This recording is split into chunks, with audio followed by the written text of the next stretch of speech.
Welcome back to Fox News Saturday Night. So weekends are made for kicking back with a cold beverage, but Gen Z might be ruining the timeless tradition of hanging out at a bar.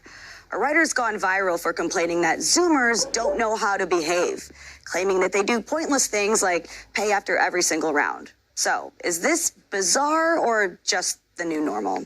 Joining me now in studio is tonight's panel, Fox News contributor Dr. Nicole Saphier, comedian Jim Norton, and former Real Housewife of New York, fashion designer, author, and host of The Leah McSweeney Show, Leah McSweeney. All right, Leah, I'll start with you. I know you're thinking, you're probably like, wow, I can't even imagine doing anything worse than in a bar than closing out after every single drink.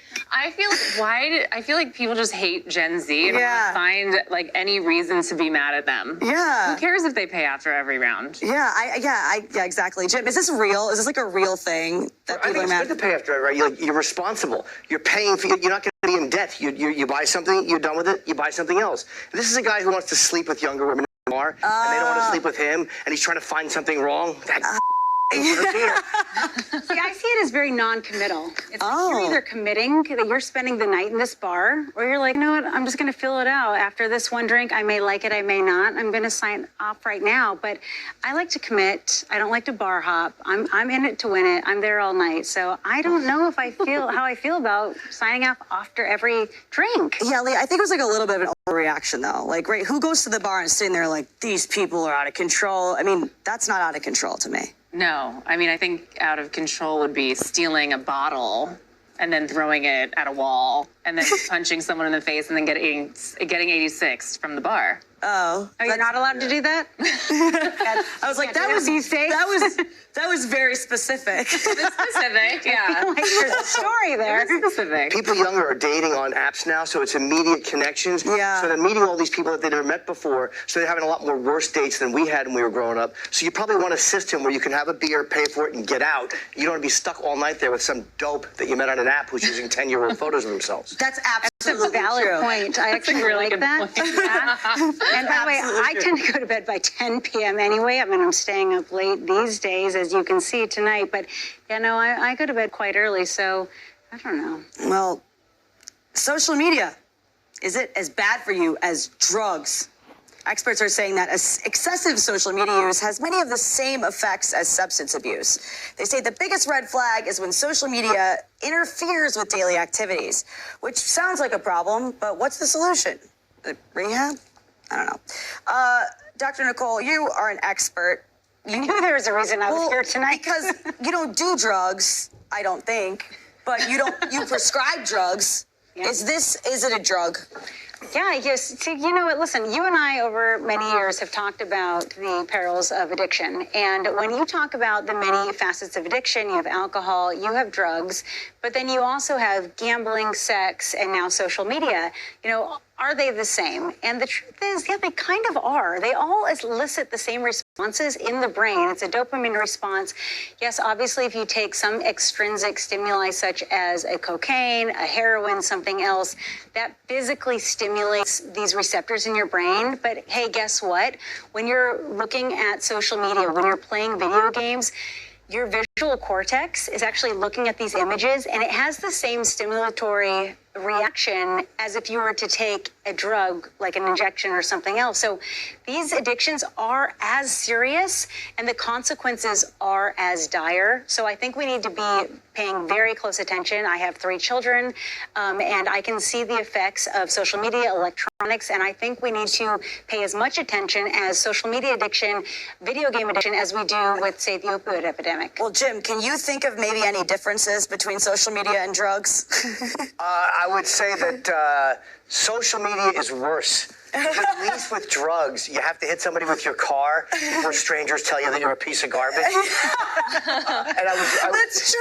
I was reading about this, and they were saying, one thing to do is keep your hands busy, because when your hands are busy, you're not holding your phone. Yeah. You're missing, my hands are busy because of what I'm looking at on my phone. Yeah. It's the same thing. Food and sex are the same addiction. Alcohol and drugs are very close because you can't be abstinent from food or sex. But this one feels worse, because even when I was getting high, I didn't give myself hours of fixes a day. You get high and then you were done. This is like 11, 12 hours a day of looking at people argue politics. It's stupid. Yeah, Leah, that's a great point. If the average is 2.5 hours a day on social media, there's no drug that takes that long to do. I agree. I think social media is worse. And I'm not trying to lighten the seriousness of addiction issues, and I'm a sober and clean person, and I think the opioid epidemic is like such a huge issue in the country, but social media is possibly worse, especially for teenagers. It's making them suicidal.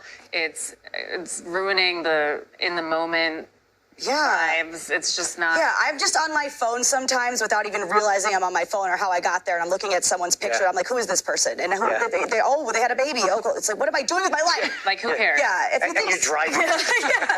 if you think social media is bad for us, let's just hand over all control to the robots. What could possibly go wrong?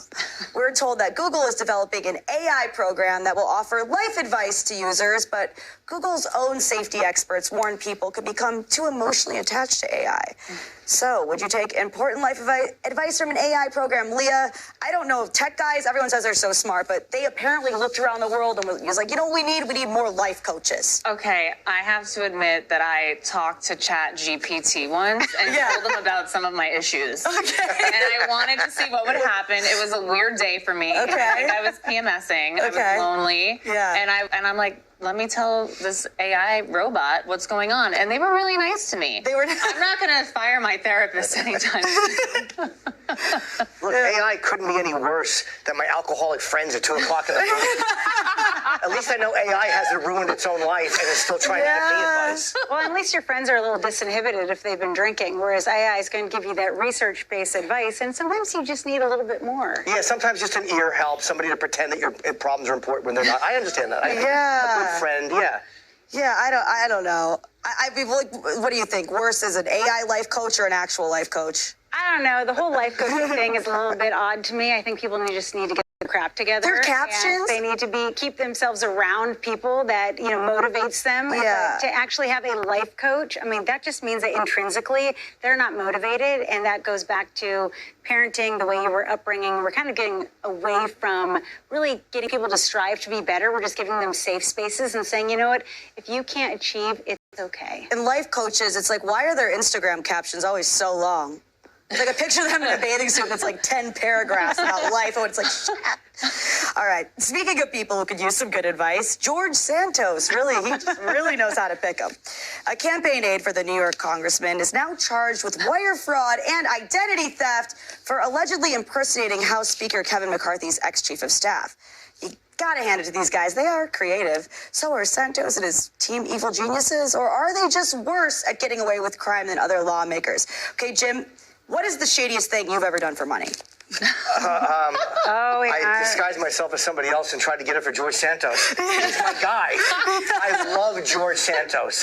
I love He is an elected leader of our nation. What does that say about us? Yeah, he's the best. This guy, he denied dressing. He said, you're a cross-dresser. He went, no, I'm not. Then they showed a video and he goes, that was a party. Yeah. So I love George Santos. Anybody that works for him and lies, I'm 100% Team Santos. It's 100% on brand for George Santos. It is on brand. Exactly so what he's doing. And Leo, I think what blows my mind here is, okay, why Kevin McCarthy? If you're going to make up a lie, you can pick anyone you want. You think the person that's going to be the most likely to make other people want to give you money is saying that you're for Kevin McCarthy? I like drag queens. Yeah, so too. I Love them. So George Santos, I like him. Well, I mean, I know. Don't all politicians lie also? Like, name a politician that doesn't lie? Right. I couldn't name one, but the fact that they chose Kevin McCarthy, are you kidding? He's like the black sheep of Republicans these days. Yeah. Like, I'm sorry, you're not in the popular crowd right now. If you're going to pick someone else, you should certainly pick someone that people actually like. Yeah, you don't go for you have to pick a guy like McCarthy because, like, if I'm on social media and meeting a woman, I never set my own picture because I'm not that great looking. So I set a good looking guy, but you don't go for Brad Pitt because they'll know that's a lie. Yeah. So you just pick like a local male model who's kind of like a 7. That's what I'll say. Kevin McCarthy is a 7. That is the message of the show. Yeah, I mean, they say, Leah, that they fired him. Santos said he fired him if he found out he was lying. I don't know if that's true, but it's funnier if it is because Santos would have to. promoted him. He'd have to fire. Can you imagine him firing someone for lying? Exactly. It's like Lizzo yelling at you for being fat. She's in a lawsuit for some sort. Yeah. Oh man, everything is backwards. Everything's backwards. But panel, don't go anywhere. Okay.